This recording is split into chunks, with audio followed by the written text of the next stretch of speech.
Hello നമസ്കാരം. അജയൻ്റെ രണ്ടാം മോഷണം എന്ന ചിത്രത്തിൻ്റെ 4-ാം ദിവസത്തെ കേരള ബോക്സ് ഓഫീസ് കളക്ഷൻ റിപ്പോർട്ടാണ് ഇന്നൊരു വീഡിയോ ഭാഗത്ത് ഉൾപ്പെടുത്തിയിരിക്കുന്നത്.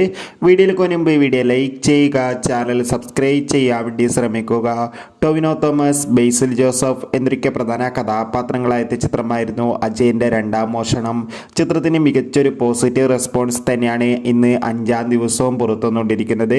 ഇപ്പോഴിതാ എല്ലാ സിനിമാ പ്രേമികളും ഒരേപോലെയാണ് ചിത്രത്തിൻ്റെ ഓരോ ദിവസത്തെയും കളക്ഷൻ റിപ്പോർട്ട് അറിയാൻ വേണ്ടി കാത്തിരിക്കുന്നത്. അജയൻ്റെ രണ്ടാം മോഷണം എന്ന ചിത്രത്തിൻ്റെ ഇന്നലെ 4-ാം ദിവസം കേരളത്തിൽ അതിഗംഭീരമായ ബുക്കിംഗ് തന്നെ നടന്നിട്ടുണ്ടായിരുന്നു. ഇപ്പോഴിതാ ചിത്രത്തിന് 4-ാം ദിവസം മാത്രം കേരളത്തിൽ നിന്ന് 2.5 കോടിക്ക് മുകളിൽ കളക്ഷൻ നേടിയെടുക്കാൻ വേണ്ടി സാധിക്കുമെന്നാണ് അറിയാൻ വേണ്ടി സാധിച്ചിട്ടുള്ളത്. എന്തായാലും ഒഫീഷ്യൽ കളക്ഷൻ റിപ്പോർട്ടിനായി നമുക്ക് കാത്തിരിക്കാം. അജയൻ്റെ രണ്ടാം മോഷണം എന്ന ചിത്രം കണ്ടവരുടെ അഭിപ്രായം കമൻറ്റ് ചെയ്യുക. കൂടുതൽ സിനിമാ വാർത്തകൾക്കായി ചാനൽ ഇപ്പോൾ തന്നെ സബ്സ്ക്രൈബ് ചെയ്യുക.